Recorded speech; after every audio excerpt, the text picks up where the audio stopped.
In today's show, we talk to a company that is changing how Indian consumers look at health. In today's fast-paced world, maintaining good health and well-being is a top priority for individuals worldwide. With the growing awareness of personal health and fitness, the demand for reliable and convenient sources of wellness products have increased significantly.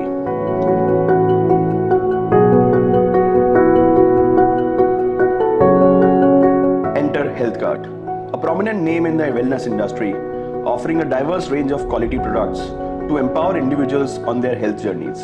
Today, we are talking with Arijit Sen, General Manager at HealthKart, to revisit the remarkable journey of HealthKart and how it has emerged as a leading player in the health and nutrition segment. Arijit is a business leader and has worked with many companies to help Indians live a healthier lifestyle. Hi Arijit, thanks for joining us today. Let's begin this conversation with the most fundamental question everyone is asking. What does it mean to be healthy? In most cases, what we see is health is a very misinterpreted word. Generally, when we say health, people think fitness. But health is, in today's date, physical, emotional, and social, all three put together. So, in terms of being healthy, all three has to come together and you become healthy. So, as far as the overall paradigm is concerned, we have seen a pre-COVID, post-COVID. Now, pre-COVID, healthy was all about physical fitness, building body, keeping yourself lean, fit. Post-COVID, we have started speaking more on, emotional and social. So, healthy for me is today's date, in today's world, is all three things put together. HealthKart is a brand trusted by millions of customers and has become a household name. What problems does HealthKart solve for them? So, HealthKart is into nutrition business. Although we started off as a pharmacy or an online platform, but today we are a product-oriented company. And in that, we try to solve three basic things. One is your sports requirement, one is your physical requirement, and one is your health requirement. Now, what do I mean by this? There are three different product ranges which cater to this health needs. So one is what we call vitamins, minerals, and health supplements. So a multivitamin or a fish oil kind of a product. Then we have got something which is a holistic food, protein enriched food. And the third is the MBSN, what we call it, the sports nutrition product. So these are the three categories in which we operate. So over the last few years, fitness has become a go-to culture for a lot of people we know. But one thing Indian consumers lack is the understanding of what exactly do they need to meet their fitness goals.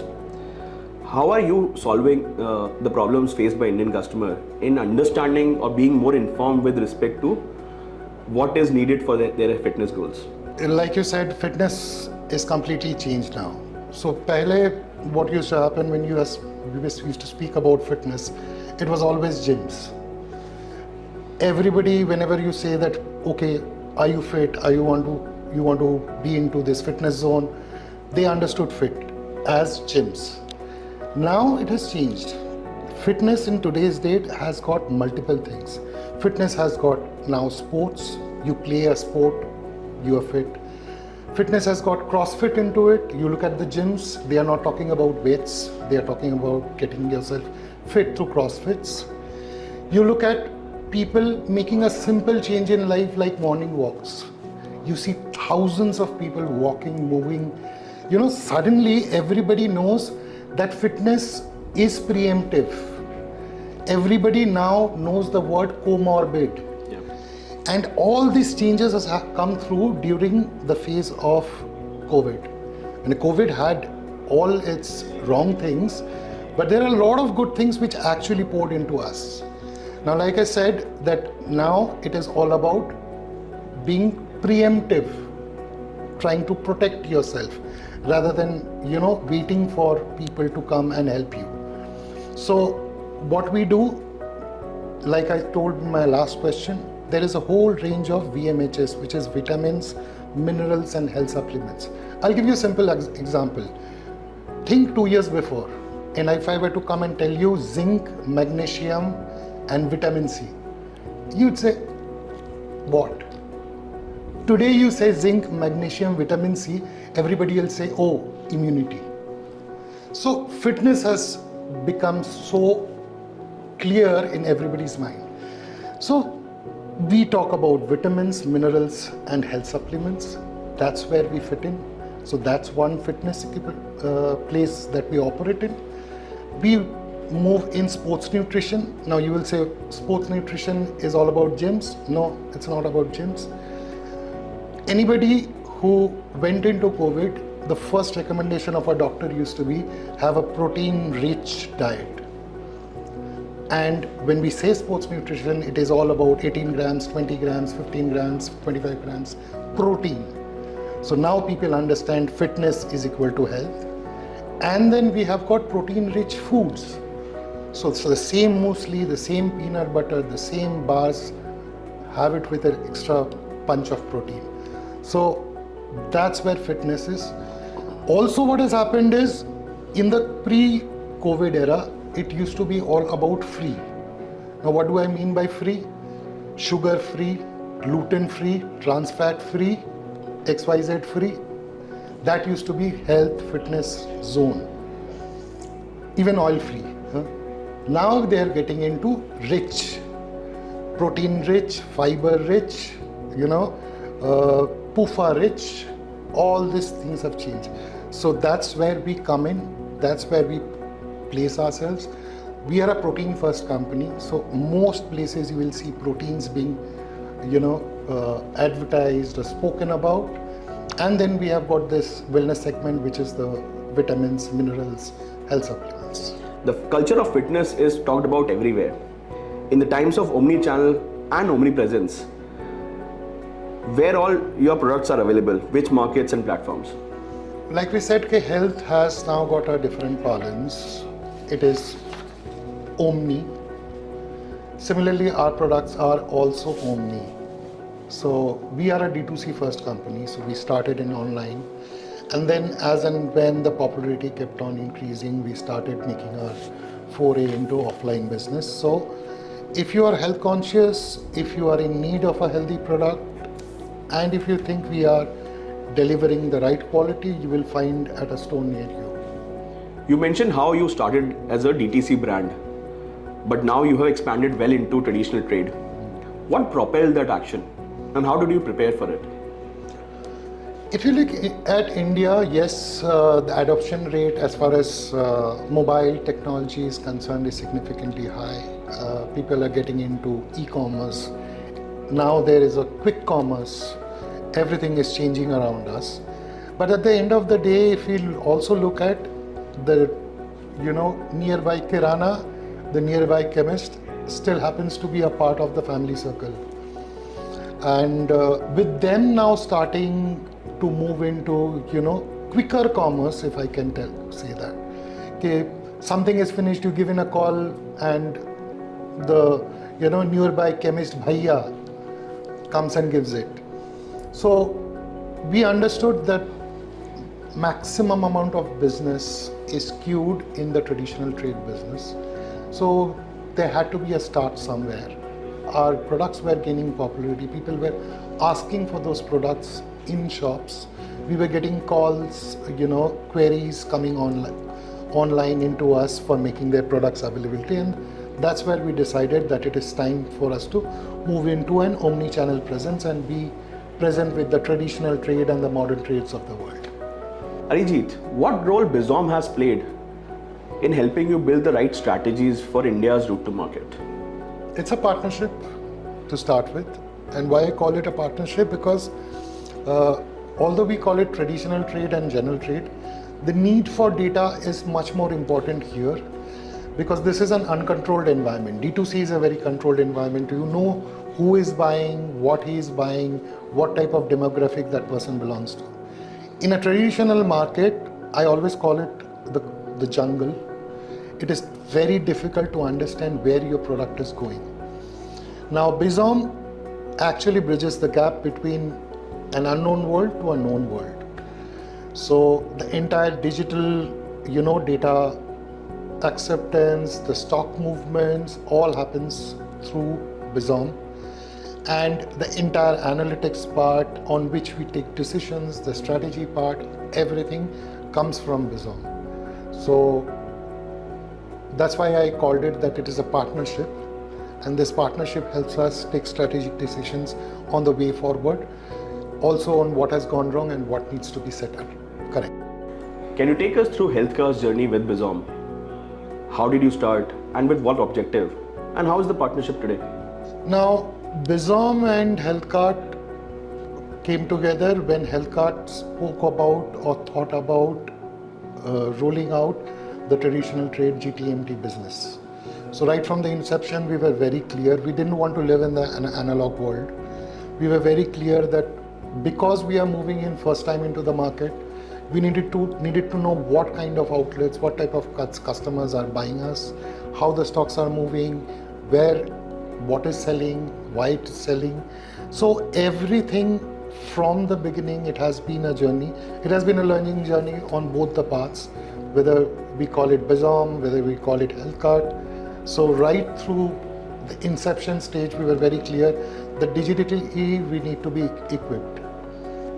How does Bizom empower you to have a better visibility of your business and help you take more informed decisions about your sales efficiency? So, like I said, we started our journey with Bizom right from the inception. So, whether registering an outlet is concerned, whether, deciding a beat, the route to market, which outlets to target, which are we going to, which are buying from us, which are not buying from us. Every stage we have worked with Bizom, and those are the data which we capture. Now, we are a very young organization. Like I said, the last 2-3 years, it has been the traditional market that we have moved into. And like you have a kid in the home, and when the kid is, small, he's more attuned to falling down. He doesn't understand what is going right, what is going wrong. That's why you need data, and then you take those data, move into information, and from information, you get into, action points. Now, we had to make this journey very, very quick because competition is moving, markets are changing. We wanted to be in the right place. So there are multiple applications that we started working with Bizom hand on hand, including monthly conversations, mid-month discussions, reviews, sometimes heated discussions. All those things makes Bizom a better place, us a better place, brings in a clear path ahead, 2 months down the line, 3 months down the line. How are we going to change things? So that's how the data play comes into our picture.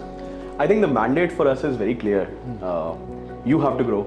Our clients should grow. Yeah. If they are not growing, all is for nothing. That's the reason we put in a lot of efforts to ensure you meet the business goals you have defined for yourself. Do you have any story to share or any objective you have met recently where there were, as you said, heated arguments, but with a common goal of growth for HealthKart? Business is all about contradiction of ideas.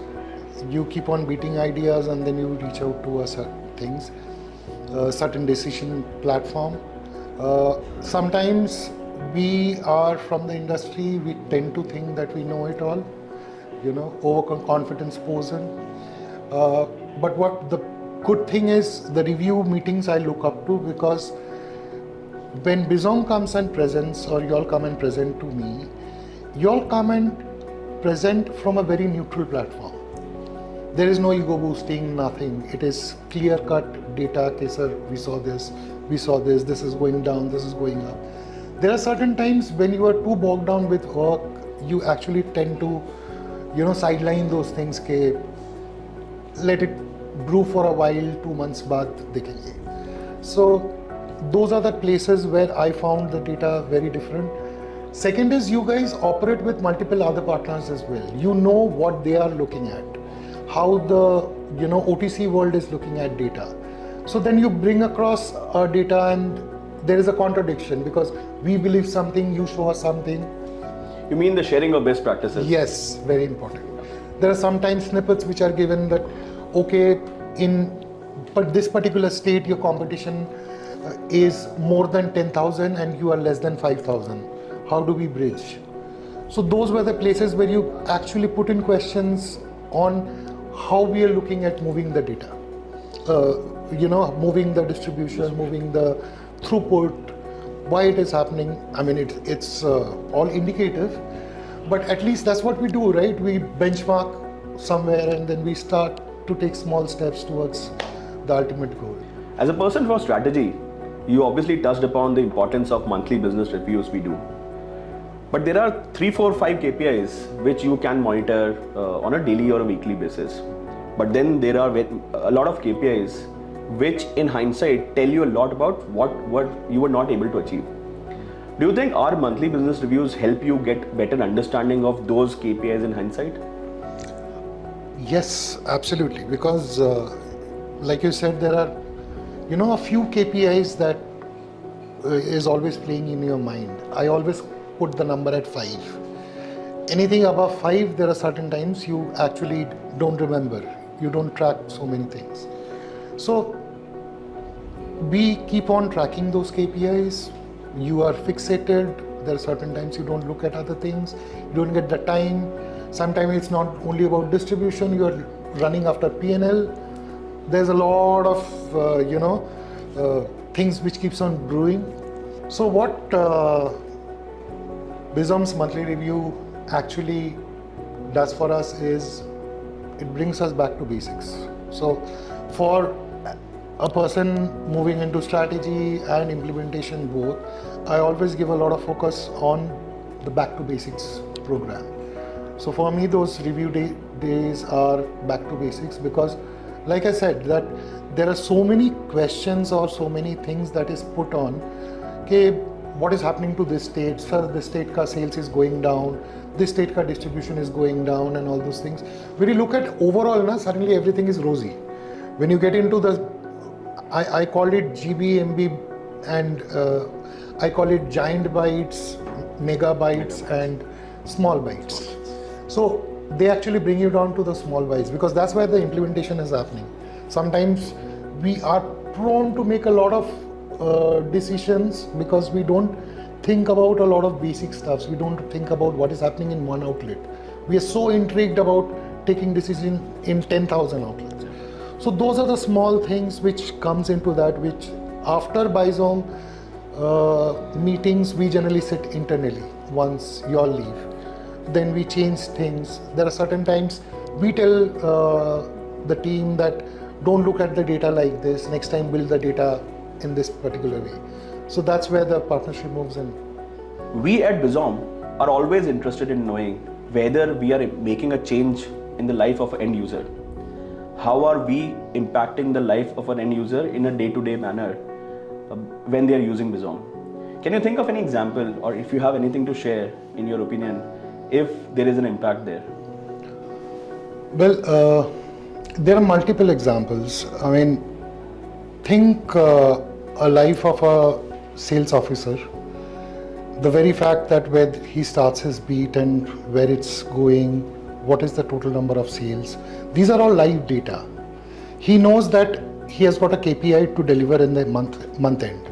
Whatever, 2 lakh rupees of business, 3 lakh rupees of business, whatever that number is. That is broken down to daily targets. And what he has got access to is a very simple thing, that against that target, where has he reached? Like we always say, one should know where to reach and one should know where he's standing right now. So during the day, there's a constant, checkup which is happening. Similar thing for a one level above. He has got 10 people reporting into him. He keeps on tracking who is going soft, where, change his route, figure out that, okay, this guy is going slow. Can we go and work with him? There has been multiple number of cases in that. There has been cases where one product is doing well, and suddenly the manager called me up and said that, this is doing well. Can we do a special drive for this particular product, which is into working on a similar kind of a category, and we can develop some amount of additional traction of sales from the same route to market without changing anything. So these small things are actually empowering each and every sales guy as they are going through their, work journey every day. And even in terms of the managers, where to focus, when to focus, how to focus, whether we are going as per, the KPIs, whether we are falling back. So these are daily corrections which are required for an established company where it is more about facilitating the demand. Supply is all about catering to the demand. It is much more easier. For a company which is trying to establish itself in the traditional market, it is a constant chasing that you need to do continuously. So every point that we talk about, the data that we cite or the data that is floating around in the system, live data, everything is all about, making those small decisions correct, making those small adjustments and slowly developing towards your goal. So yes, there has been multiple number of instances where, let's not talk about multiple number of instances. Every day we use Bizom data to correct ourselves in our journey. So in your role, and because you spend a lot of time in the field also, you have to take a lot of decisions. Some could be backed by gut, some could be backed by data. But what process do you follow to take decisions on the go? Decision making is complicated. Very complicated. And I personally believe that there is no role of gut into it. There's always data-backed logic, and basis the logic, you take a call. There is risk involved. Now, the risk gets minimalized by the amount of data that you are taking to take the decision. What is your logical thought process? In general, in the analog world, luckily for our generation, we have worked in sales both in the analog and digital era. Yeah. There is a huge amount of data which is available. So if I were to put some numbers, an average company will have 500 people. They have 25 days working. They are selling at least 10 SKUs a day. They have got 40 outlets that they cover on a day. We're talking about 5 million data points at the month end. So in terms of decision making, it is very important that you start with a hunch. I am calling it hunch and not gut because hunch is also data based. So you put a theorem that, okay, I want to do this. Let me figure out how I do it, or what does the data tell me. Then you analyze the data, bring it into a decision making form, and then you decide that, okay, if I take this data, this is where the minimum risk is, okay, higher chances of success, and then we move towards it. Because the cost of every mistake that you make for an organization which is extremely in a nascent stage is significantly high. So in a decision making process, I think I don't move even a single step without understanding that what are the risks involved pertaining to that decision. Once you have the clear risk that, okay, this is the amount of risk that I'm taking, take a decision. That's how my mantra goes. If there is one country which is growing currently in the world, it is India. And in India, FMCG growth in particular is growing multiple folds and destined to grow even better. As a household name, as an emerging company, what are your growth plans for the next 5 years? And how can Bizom help you achieve these future goals of yours? Right. So, like you said, FMCG is growing. There are products which are getting launched every day. Now, if you open your phone and you go into an e-commerce platform, the number of brands that you suddenly see cropping up is serious. You see something new which is coming across. So I think FMCG industry will be propelled with products which offers a distinction. Now consumers are very clear.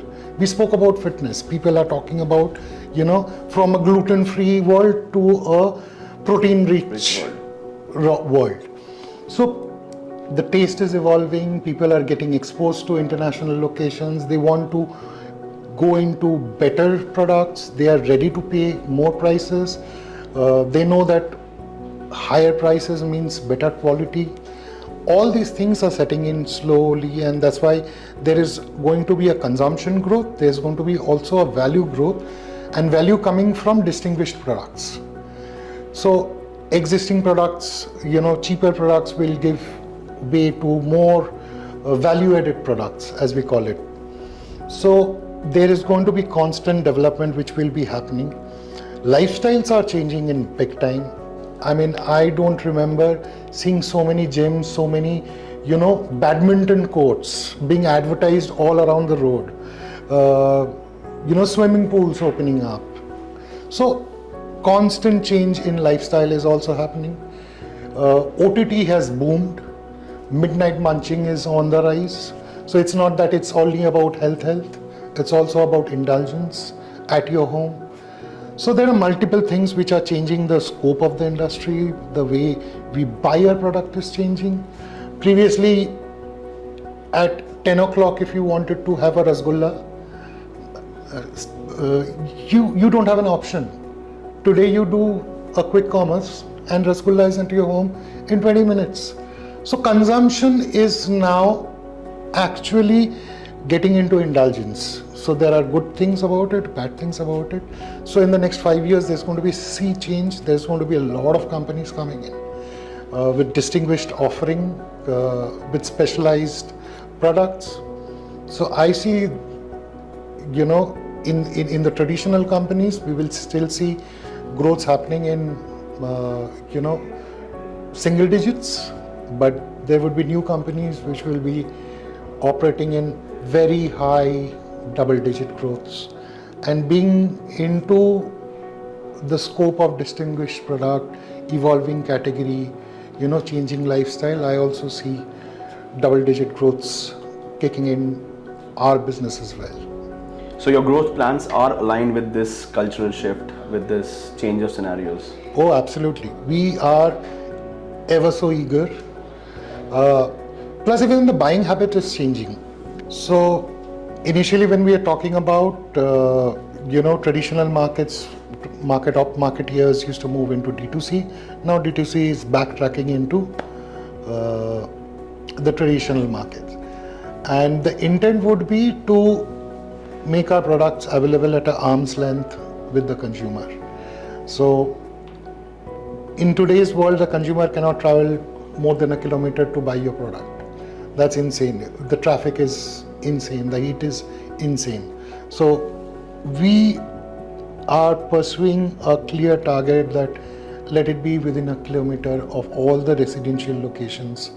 And that's where, the data becomes so important, because where you are, how much distance from the market that you are, whether you're present in the right markets, all those things comes in where, of course, Bizom kicks in.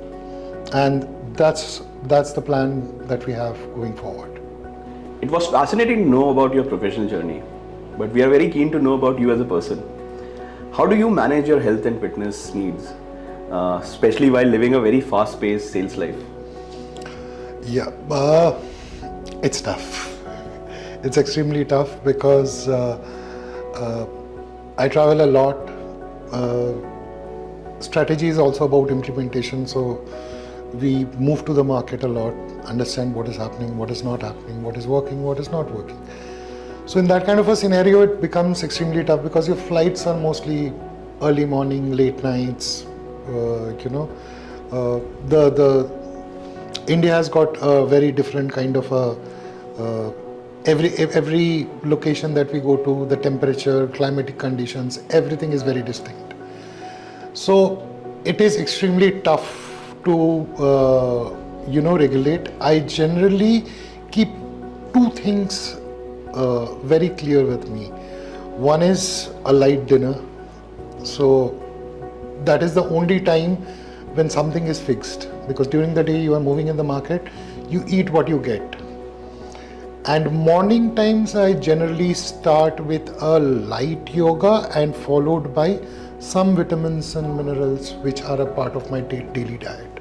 so that whatever changes, at least I'm not vitamin or mineral deficient when I'm running around. So these are the two basic things. Additionally, because of all the market heat and sweats that we get, I believe in absolute hydration. So there's always a bottle of water you will find with me when I'm moving around. So these are the three things which I will keep on doing no matter where I am. So your luggage will obviously have a lot of HealthKart products. Oh, they're filled with it. They're filled with it. And mind you, I don't take samples. Huh? So I really believe in achieving my targets, and that's why I go and buy. And that's interesting to know, actually. Someone who is a salesperson but also a consumer Absolutely. of their own products. Arijit, we have discussed extensively about how people are taking their health and fitness more seriously. But what would be your 3 tips for people, for example, in their early 30s who have just started taking health and fitness very seriously and making it a lifestyle? So you included the word 30s, and that's where the change comes. Because till 20 you are growing, 30 is the more steady state, and 40 it starts declining overall the body composure. So my tip would be that, like they say, invest when you are 30 for wealth when you are retiring. Similarly, start investing in your health when you are in 30s. And when we say health, it is not about getting into miserly eating, it is about the right eating. So first step, like I said, our food is vitamin deficient, so one should get into a sort of a multivitamin, a regular dietary supplement which can keep you healthy and strong. That's one. Number 2 would be hydration, which I think is the most important thing. People don't drink enough water. And third thing is going to be active lifestyle. Get up in the morning, go for a walk. Even if you're not getting time to walk, at least while you're talking on the phone, keep walking. Keep some kind of an activity. We are people who love to sit on a couch and keep on walking or binging or whatever. So these are the 3 things I think is most important. Rest, do whatever best you can, but at least these 3 tips are going to keep you up and running for a long time.